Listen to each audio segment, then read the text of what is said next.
Hello, good morning. Welcome to day 2 of MPTS. I'm Chris Curtis, I'm the editor of Broadcast, and it's my pleasure to welcome to the show the team behind Power, the downfall of Huw Edwards, which was a huge reputational and ratings hit for 5 in March of this year. So we are joined by its commissioners, 2 key members of the production team, and one of its stars. So let's meet them, shall we?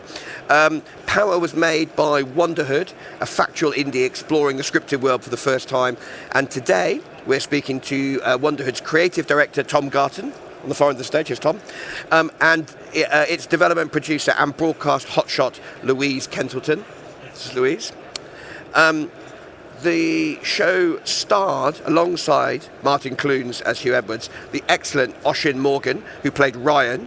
Oisin's previously had roles in the likes of Emmerdale and Waterloo Road, so we're really pleased that Oisin can join us today. Thank you, Oisin. And the show was commissioned via a partnership at 5 between factual expert Guy Davis, and drama specialist Paul Tester. So welcome everyone, thanks for coming down. And we're going to spend 45 minutes, I'm told there's a countdown clock, there is, 43 minutes and 37 seconds unpacking and unpicking the path, really, for Power from idea, development, conversations with the broadcaster, through production, the relationships, the access, the production itself, what it's like to appear in a show of that magnitude. We're going to talk about all those things. There's an opportunity for you guys. Many of you would have been here yesterday, but all sessions have an opportunity to ask questions from the floor via the Slido app. So our app or website, you just need to go to Slido, find the MPTS 26, don't know what you would call it, hashtag, the indicator. If you select Keynote Theatre, which is where we are, it will allow you all to ask questions. And we'll hopefully have a few minutes at the end to put some of those questions to the panel. So put your thinking caps on. Thank you. Okay, let's kick off. I'm going to ask each of you in turn just to give us a helicopter view about this show to kick off, because it's really quite significant on lots of different levels. So Guy and Paul, I'm going to start with you. This is a really significant show for 5 in terms of risk and reward, and in terms of it being something a little bit different in terms of the scripted offering. So maybe Paul, in terms of the difference from the scripted offering, and then Guy on the sort of risk and reward and some of the factors you need to consider. Yeah, absolutely. So it's a very big step for us, making Power. We'd made a factual drama before. A few years ago, we made Maxine, about the story of Maxine Carr and the Sower murders. But something as current and relevant and I suppose explosive as this story and in drama we'd not explored. But it's a big step in the evolution of our drama slate. We've grown from a sort of handful of hours of drama about 6 years ago to 100 hours on our scripted slate this year. And I think stepping it, we've had a lot of success with some very broad, mainstream, commercially successful shows. Yep. And I think now lots of thrillers, lots of crime dramas, shorter runs, softer shows, cozy crime dramas. But something this meaty and this sort of muscular, I think, in terms of its impact, I don't think we'd done before. And so when the opportunity arose, when Guy can speak about sort of the factual side of it, when Guy first spoke to me about the possibility of doing this, it was really, really appealing. So yeah, sort of big step, but I think a natural one as well. Very good. And Guy, from your perspective, you've made, meaty was the word that Paul used. You've made lots of documentaries about really important subjects. Some of that sort of knowledge and expertise was really important in a project like this. Yes, the genesis of this really was that once we chatted about the whole idea, it was really Just look to the sound desk.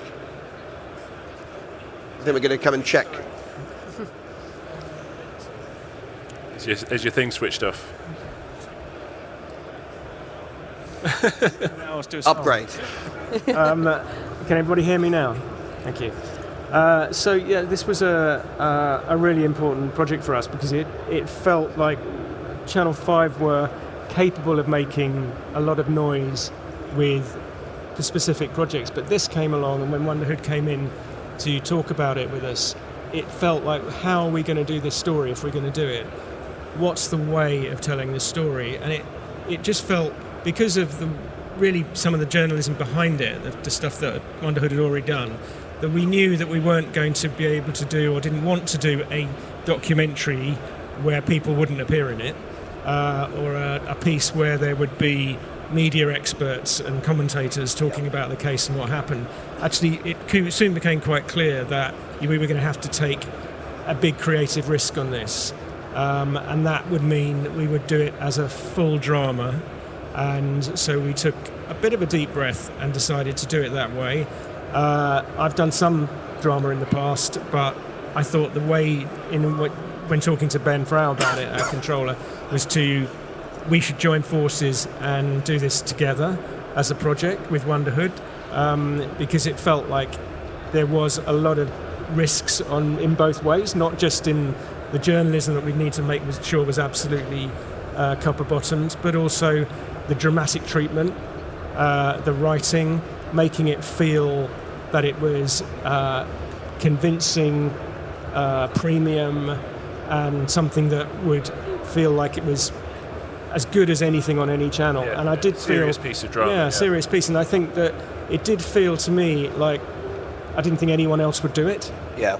I mean, obviously the BBC are not going to do it. I don't think, perhaps Channel 4 might have thought when they looked at it, I wish we'd done it.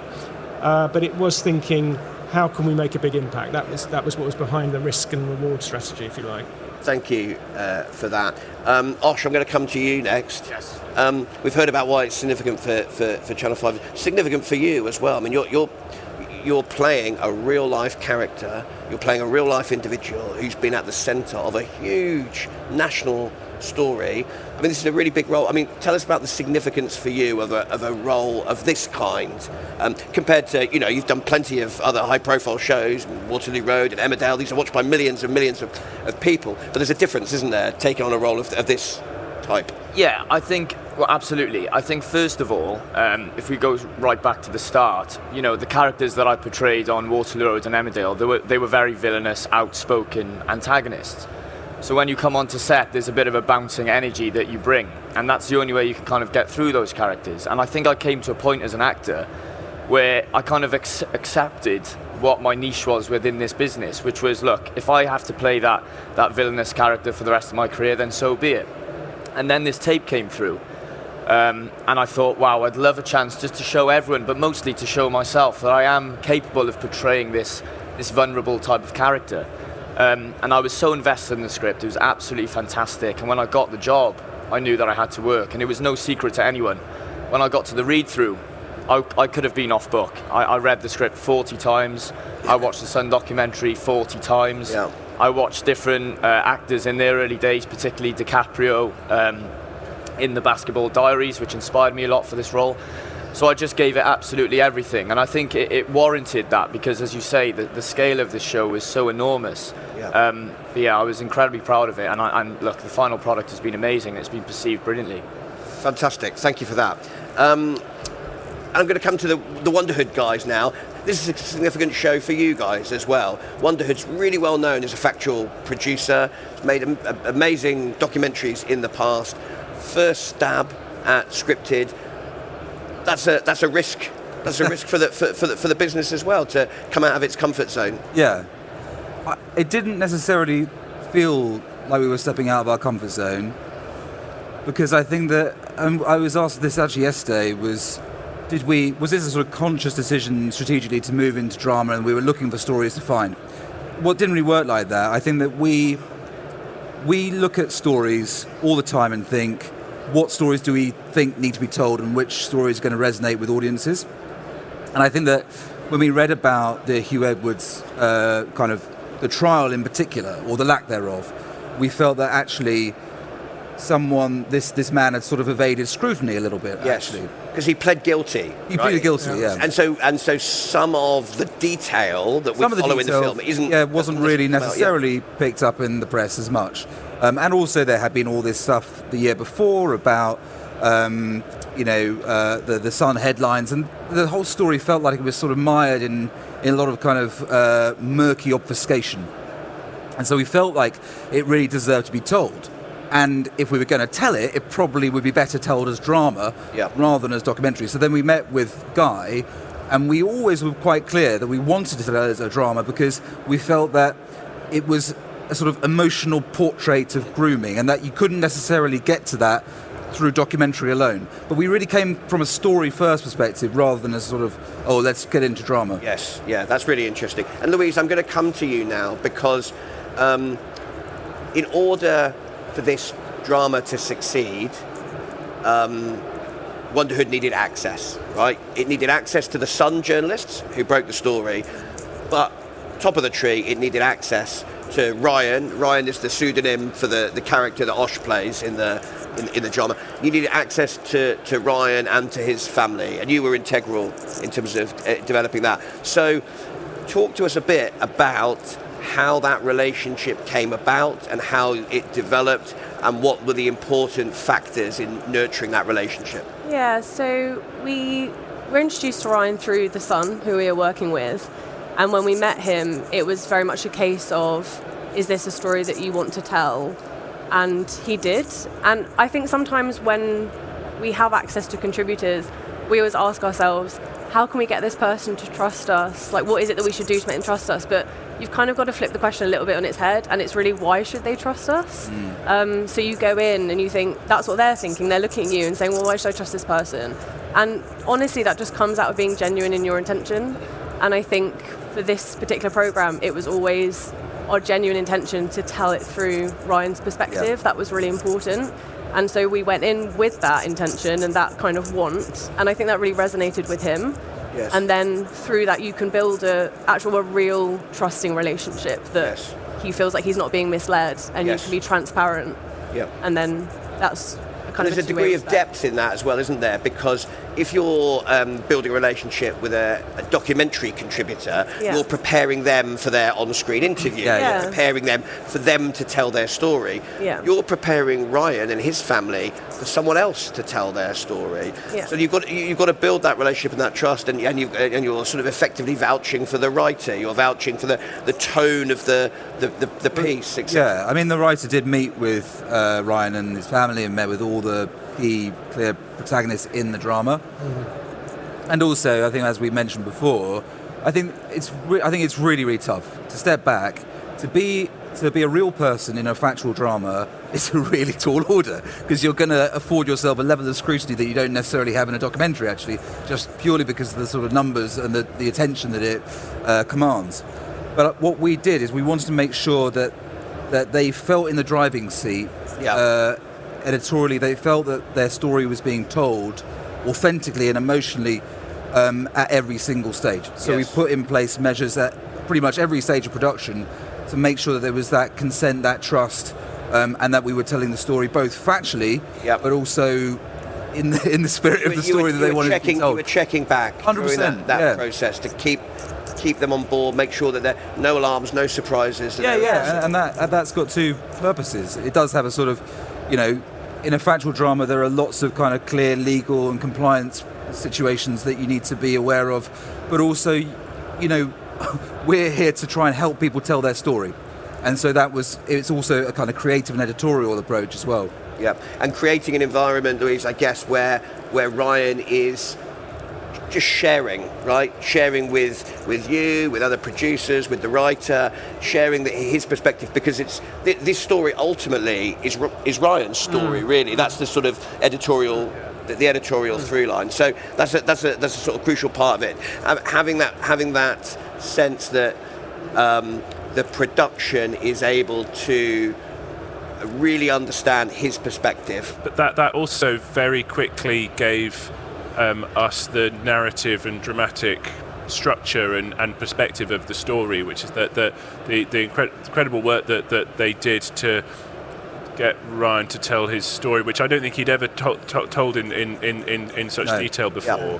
But it also gave the show its sort of point and purpose really at a really early stage, which was what does it feel like to be groomed by someone powerful? What does it feel like for somebody who's from somebody who's not well known and from a kind of not from a kind of very very very wealthy background to suddenly have this incredibly powerful and influential person in your life? And I think that it sort of dovetailed very quickly, and also was one of the things that I think it helped us to work to move very quickly on this show. Was it was just very very clear from the outset what the public interest was, and what its kind of editorial framework was as and well. actually was in terms of drama, TV drama, it was a very quick turnaround really in lots of ways, right? From initial conversation to on screen, I think is 18 months? Under 18, just under 18 months, I think. And some of that was really to do with money and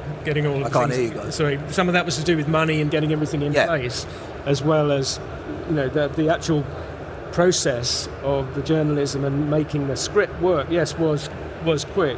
And I think one of the things that we realised too, as we went along, was the potential power of Ryan's story being told in that intimacy, because it just joined a lot of the dots, and you understood the story in a way that really on a factual show or a documentary you could never have done. Even if you'd had an interview, you would never be able to do it. And that's what was exciting, was as Mark developed the script, to really get a sense of the relationship and the dynamics of the relationship between the powerful and him. And I think something Tom already touched on a bit as well is that there was a level of sort of, I think the word obfuscation about this story is really accurate. That in the public's mind, this is a huge story about one of the most significant people in the media, and there was a sort of a bit of a confusion and lack of clarity about what the actual narrative events of this story was, because there was the Sun story, then Huw Edwards was named, and there was the sort of a big shift in public opinion on it, and then there was a gap then as well, wasn't there? Big gap then where everyone understandably left this story alone, but then Edwards was suddenly completely out of nowhere arrested for child sex offences, and it came about in such a way that it sort of, I think it threw people and didn't. The sort of the pieces of this story had never really been quite put together as well, which was quite an important thing. And Wonderhood were able to create were able to sort of unearth journalistic elements that piece this story together. And I want to spend a little bit of time on that. Before we talk about some of the journalism in this drama, I just wanted to come to you, Osh, and ask about portrayal, because Martin Clunes is excellent in this. There is an element of his performance which is he is doing an impression of Huw Edwards. I'm being facetious. He's not doing an impression of him, but he needs to look like Huw Edwards. He needs to have the vocal cadence of Huw Edwards, and that is he's playing an incredibly well-known figure. Your end of that relationship is you're playing an anonymous person. And someone that there is no guide pattern already established for you to, for you to copy to be like Ryan. So we just, you mentioned about some of the hard work that you did around thinking about this role, but those challenges, you've got to play opposite Martin Clunes, and that relationship is central to it. So you've got the double-hander element to it, playing with Martin, and also the challenge of you not having a template for your role. Yeah, it's a great question. I think one of the important things was that I think actors nowadays, a lot of actors are quite polished, and me myself coming from Cardiff, just like Ryan, I'm not polished at all. I've made many mistakes in my life, so I was able to. You didn't need the microphone. Sorry, can everyone hear me? Sorry, I was saying. In my personal life, I think actors nowadays, a lot of actors are very polished. They've got perfect white teeth and they look great. And me coming from Cardiff, I'm certainly not that, by the way. So when I attacked this role, it was very much about using my instincts and things that I've seen with my two eyes in my very own life. Yeah. And Ryan, look, in the drama, sometimes, when I made the fact file, I attached a few words that I could describing, and vulnerable was one, and unsure of himself was another. But at the end of the drama, the resilience and perseverance that he shows, I mean, this guy is an absolute winner, and he's an inspiration to everyone, particularly to me. And I think sometimes in our lives we worry about things, the little things in life, that there are no tea bags in the cupboard or whatever. And if Ryan can show that level of perseverance after everything that he's gone through, well, he's an inspiration to us all, absolutely. Very good. Thank you for that. So as well, I think that the genius in Oshin's performance as well, and what Oshin was saying before about how he's previously played kind of tougher characters and things. I think what was genius about his performance in his casting was that this is a victim, but this isn't a victim who is sort of completely weak and incapable. This is a guy who's streetwise, who's kind of wise to the world, who he's not a traditional image of what you see as a victim. And I think it was something that Oshin portrayed really cleverly, because it's part of the really important nuance of this story, of that he's somebody that even someone who is as kind of streetwise as Ryan is still a victim as well. And I think that was just something really brilliant that you did. Yeah, I mean, it's very it's very it's very nuanced. It's very layered. It isn't. I mean, clearly there is a baddie in this, in the shape of films. There's elements of, you have some sympathy, hints at things, sympathy to his past. But for Ryan has agency in his life. He has tough situation, and it's a really interesting portrayal tonally for the film. I think you nailed that really well. I think, actually, Chris, on top of that, I think that you're right when you talk about, it's worth talking about the depiction of Huw Edwards, because I think that was key in that it could have been just an impression, and it could have been, a kind of villain. And whilst that was the role in a way, it was actually Martin managed to, I think, bring out a really nuanced performance of the person we recognise, but also the depth to it. And actually it was really important in all the meetings we had, and actually with Mark in terms of who wrote it, was to be able to fill out that character with some sense of what was motivating him and what his perception was, which was this was a sort of a relationship of some kind, and we worked hard to make sure that he didn't feel two-dimensional. Yes. And I think that's credit to everybody, actually, who was involved in making it. Definitely agree. I wonder if we can, I'll come back to Tom and Louise, and one of the really important elements of any factual drama is source material, and the extent to which the script, for example, is... in some cases you have script where verbatim words are used that are either in Hansard or they're on the public record or whatever it might be. And for every producer of a factual drama, they need to decide when to stick to what was known and when to be creative around that. Can you talk to us a little bit about that balance in this project? Yeah, it's a really good question. I mean, the drama is written based on lots of different sources, including text messages that we had between Edwards and Ryan. Also the court reporting as well, which had information in there. And also extensive interviews. Oh, actually also, because we'd worked with the Sun newspaper, who also had their whole case file too, which was super helpful. And then also, extensive interviews with every single one of the protagonists who are real people. So we had their account too. And so then it's a job of kind of working through that material. I would say as well that often, and this probably comes from a documentary background, the real material, where possible, the verbatim material, is always more electric, is always much more vivid, because you often cannot make up what real life's going to throw up at you. Of course, we have to then... There are scenes that are dramatised, but they're based on journalistic accounts of every single thing that I've just mentioned. I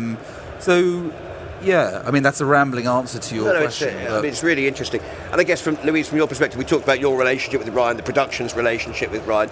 You're convincing this young man to share text messages, to show, and to recount really difficult, nuanced, complex periods of of his life, and that sort of is the essence of this project, right? Yeah. I mean, I just. Sorry. What was the question? Sorry. Well, you're right. It was more of a statement than a question, wasn't it? I guess my question is the way in which, the extent to which you are transparent, and you're saying, look, we need this so that we can make it, we can really tell the story from your perspective. Yeah, completely. I think that's exactly it. You have to be you have to be transparent with them. They're people. They're not objects to kind of get around. You have to tell them that this is what we'd like to do. And also it's patience, like things like showing really kind of difficult text messages you can't necessarily do in the first research call with them. Of course you can't. You have to just wait for them to be ready to show you those things, and that comes in time. So it's a balance of kind of letting them know that's something that would be helpful, but also letting them take their time to show you and not pressuring them. It's really important, and I think ultimately when someone really wants to tell their story, they also want to share what they really did go through. That's important to their authenticity as well. I'd also, to be honest, just quickly, I'd do a quick shout out to the writer Mark Burt, because I think that it's all well and good as producers and documentary producers as well, bringing material together and outlining a timeline and outlining a story that we know is robust. But I think then it was really amazing to work with Mark because he was so collaborative. And I previously worked in factual drama on other things, and some writers are not particularly collaborative. But Mark was super collaborative, always really engaged with us and having conversations, and we're feeding him more information because of course we're in contact with the contributors. And I think that it's really, really hard to find a great relationship between a writer and a producer, but even more so in a story like this where you're trying to get not only to a great story but also to the truth as well. Yeah, that's really interesting, and that's a very helpful segue. Thank you. There is some really interesting journalism in this project as well, and I wonder if maybe Guy, you could unpack some of the journalism at the heart of it, and then I'll come back to the Wonderhood guys to ask whether you think that the factual background of the production company was integral to that. Yeah, I mean, it was clearly vital that the journalistic element was strong and that the story was told in a way that was accurate and that we could defend.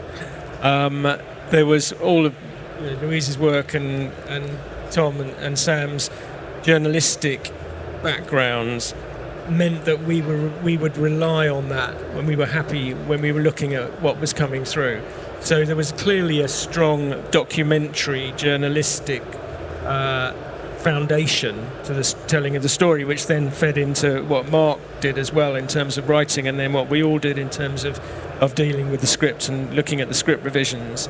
And I think there was, in terms of new information, the relationship with the Sun meant that we had access to all of the stuff that Scarlett knew, and that was not all just what was published.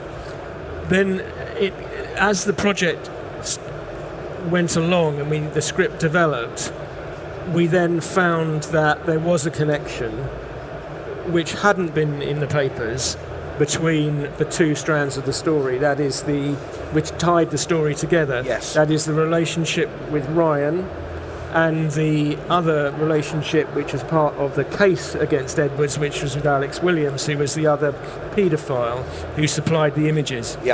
And when with that connection became clear, which was a meeting between Ryan and Alex early on in this whole story, long before, if you like, the death of the Queen and the rest of it, that actually gave us something really significant in terms of pushing the story on. And in fact, I mean, Tom, I remember you said when the Sun found out that connection had been made, they were like, wow, that is what we'd been trying to establish. So along with the dramatic storytelling, if you like, the drama in those terms, underneath that there was significant journalistic effort to push the story on, and I think that gives it an extra bite because you knew that actually we knew we'd made that connection, and since the drama aired and there was a lot of coverage of that particular element to it, Huw Edwards hasn't come back and said that wasn't the case. Yes. So, there has been, I think, we have pushed the story on within doing a factual drama. And I think that's quite unusual. Yeah. It's quite unusual because a lot of the time factual drama is true crime. Yes. And it's retelling a story. Yes. But it's not particularly... And older stories as well often, right? Whether it's the Wests or whatever. It's giving you an insight as to what the story was like, what the people were like, what the relationships were. But I don't think it often takes the story to a new level. Yes. And at the risk of just overstating or simplifying it, it's just to be clear, ultimately, the relationship at the heart of this drama between Ryan and between Huw Edwards is not quite, it's not what he was convicted for. No. It's not, No. but it's the link between Ryan and Alex Williams, who's the guy that supplies the terrible images to Huw Edwards that we unpack. And I wonder, from Wonderhood's perspective, what about that moment when you start to piece this together and realise that, and you think, hang on, there's something here that's going to inform our show? I guess that I actually would step back and put it in the context of all the other things we also do, which is we got a little bit of a kind of heat at first about this commission because everyone was saying, it's too soon to be telling this story. And I couldn't understand that personally from a documentary background. Yes. Because I don't understand, when is a story too soon to tell? Yes. When does it elapse? There's a genre called current affairs, I believe, and they exactly. current stuff. I didn't quite understand the criticism around it because, from my perspective, I think that what this shows, and what a lot of the things we do show, is that people feel like they understand a story when it's been in the news cycle. They feel like they've read about a story in the papers, but actually, often there is a story in the hinterland of that current affairs piece that hasn't been told. Often it's emotional. And I find that with every single program we make, that there's a lot of things that people don't realise because the journalists are angling for one story and they're not necessarily looking at the 360.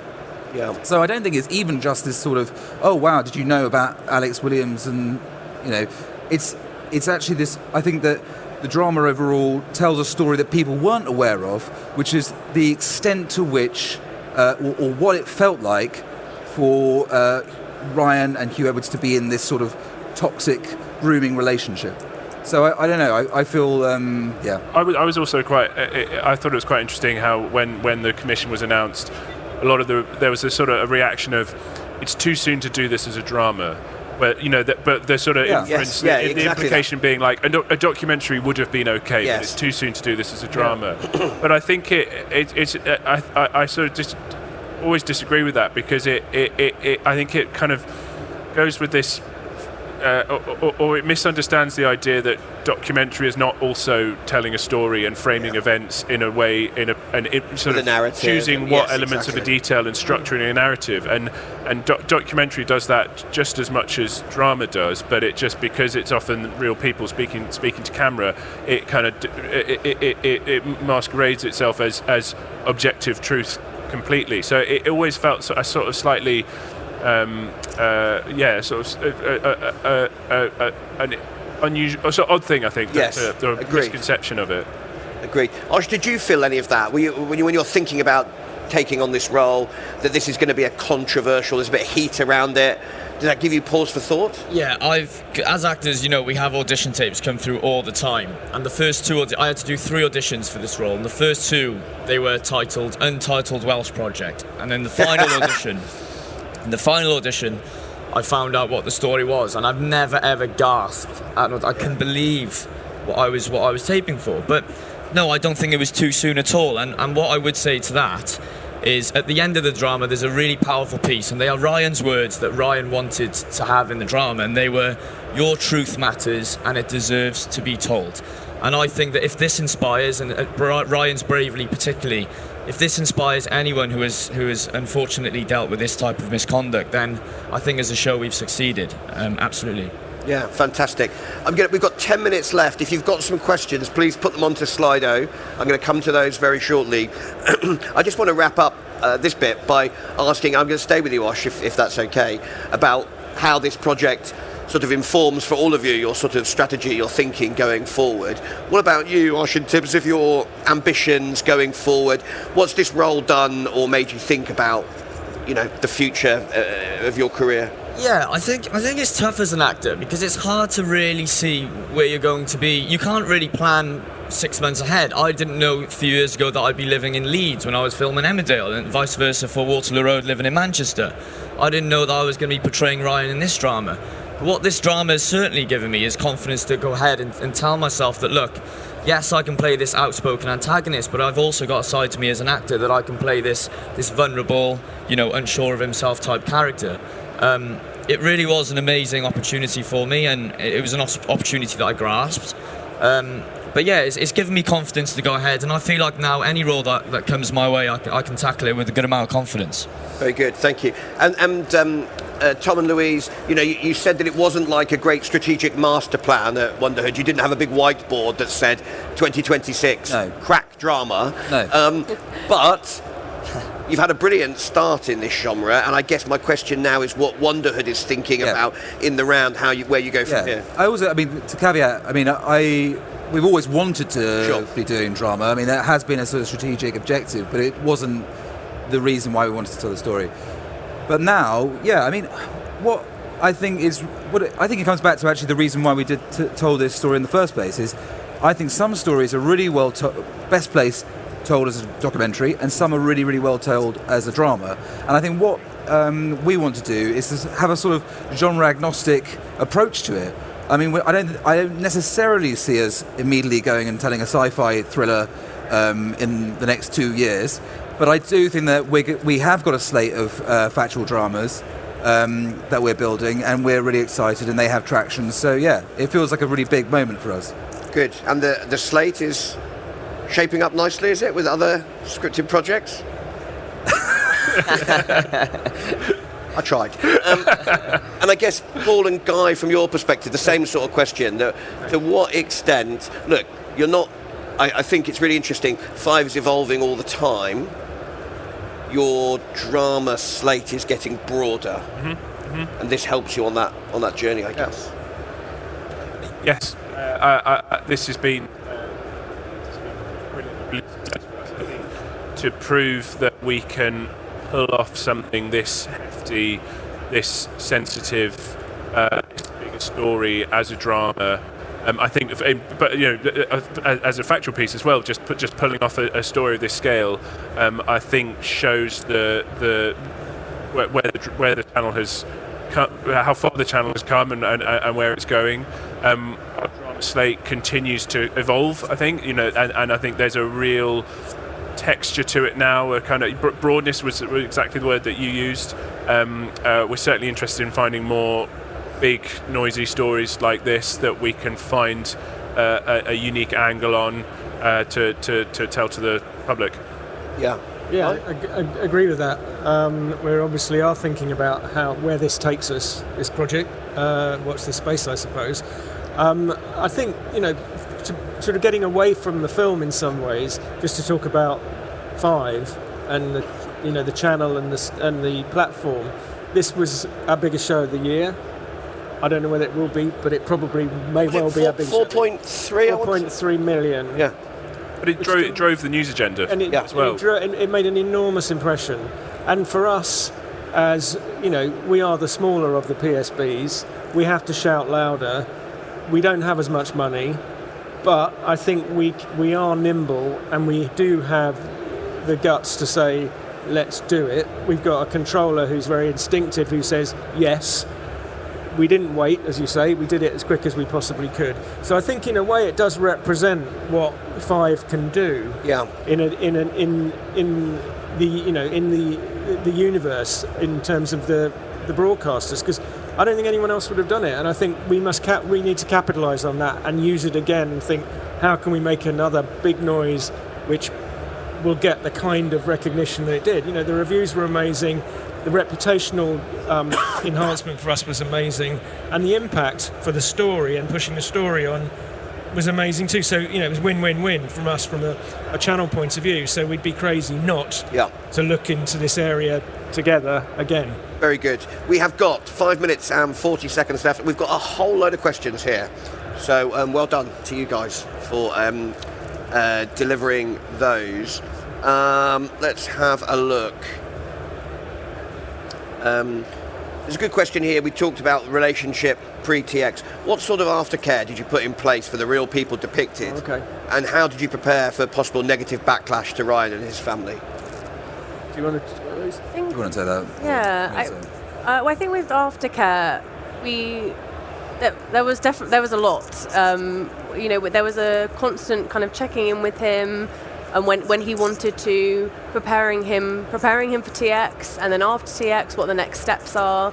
There's always professional support if that's something that the contributor would want as well. Hand-holding is kind of the wrong term. It sounds a bit patronising. Yeah. But like just kind of, consistent checking in, seeing how he was, how he's reacted to the press, if he wants to know any information, if he doesn't want to know anything as well. He was really well, I feel, really well taken care of in the lead up to it and also in the aftermath of it as well. And we have a duty of care person who's an expert who was very closely involved with how that system of care developed. We also assigned a specialist press person for Ryan to liaise with, because in case somebody came to try and find him, for example. So there were a whole load of systems within the channel as well to complement what Wonderhood were doing. So I think it was a really, really strong set. There was a very all the kind of departments within Five and Wonderhood were brilliant, actually taking seriously how just giving Ryan foresight of information that was coming out, what trailers were coming out, things that to us are so normal. We're going to put a 30-second thing on social media, which we're doing. It's just bread and butter for us. But knowing that if that is about you and your story you've told, what effect that can have, and they were brilliant actually at just kind of making sure he was always forewarned or just aware of stuff, that it was new content that was coming out, to be kind of prepared for it. Very good. There's a good question here, and I think you made a very clear editorial choice that you were telling Ryan's side of the story. Yep. There's a question here about whether there was any access to anyone from Hugh's side, either to Huw or to Hugh's side, and the question, do you not feel like you need the other side of that as well? So I think that's, obviously he's a convicted criminal, but I think it's an interesting question 100%. around. I mean, we were really.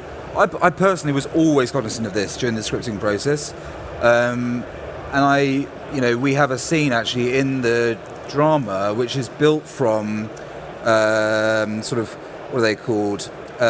Forensic submissions during the sentencing. Right. Which is effectively they were medical, psychological examinations with Huw, which he then released into the public domain. Court documents, are they? Or? Yeah, they're court documents. Yeah. And I think it was really important to illustrate his own sort of what his defence was, or his mitigating circumstances were, when he pleaded guilty to possession of child abuse imagery. And so we wanted to make sure that was clarified and represented in the drama, because it's all about telling the truth. And what was really good about that was how it fitted, how well it meshed in with the drama in the story.